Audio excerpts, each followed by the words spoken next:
Bonjour à tous et bienvenue sur Studio Mosaïque, la chaîne de ressources pour les musulmans et les chrétiens. J'espère que vous allez bien et je prie que les bénédictions de Dieu soient sur vos vies et je prie que cette vidéo vous fasse réaliser à quel point Dieu vous aime et veut vous associer à son œuvre auprès des musulmans.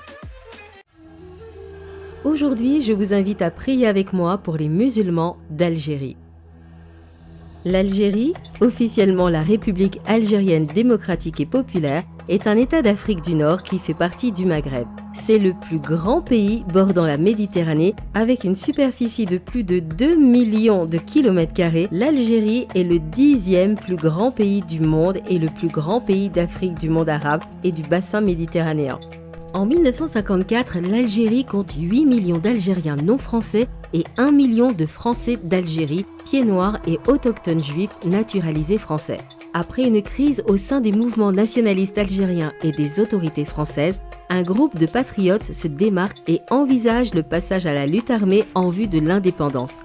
La guerre commence le 1er novembre 1954 après la réunion à Alger des 6 chefs du Front de Libération Nationale en Algérie pendant la nuit dite de la Toussaint Rouge. C'est le 19 mars 1962, après la signature d'un cessez-le-feu, que le conflit prend officiellement fin.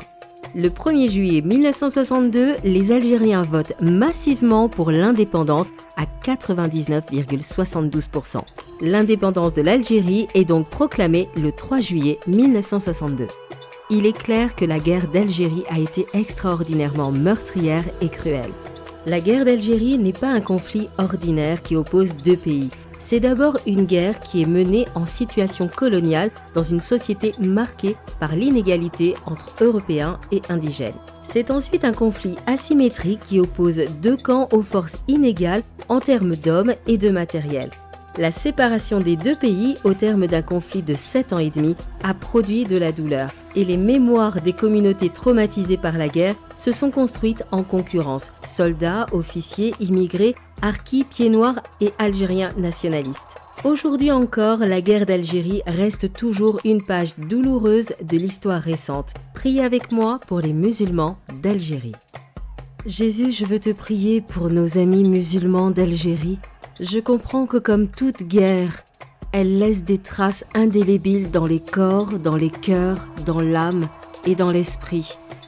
Je veux te prier pour la guérison intérieure de tous ceux qui ont souffert de cette guerre d'Algérie. Même si un traité de paix a été signé, la paix n'est pas rentrée dans les cœurs et la douleur n'en est pas sortie. Les blessures demeurent. Contrairement à ce que l'on croit, le temps n'arrange rien et au contraire, les blessures se sont enracinées dans les cœurs. Jésus, je te prie que nos amis musulmans se rappellent qu'ils ne sont pas seuls. Jésus, tu te soucies de ces blessures qui les handicapent, qui les empêchent de vivre pleinement la vie que tu leur as destinée. Jésus, je te prie de te révéler à eux, de leur montrer tes bras tendus, ton cœur qui désire leur venir en aide. Seigneur Jésus, ce que je te demande, c'est qu'à leur tour, ils te tendent la main, ils saisissent ta main tendue et qu'ils débutent avec toi une marche sur le chemin de la guérison et du pardon. Je te prie de guérir les cœurs, de soulager les blessures, de permettre d'initier un processus de pardon, que les cœurs soient soulagés, libérés et qu'ils goûtent à ta paix intérieure, cette paix extraordinaire que tu es le seul à pouvoir donner. Amen. À la semaine prochaine pour une nouvelle prière pour le monde musulman. Que Dieu vous bénisse.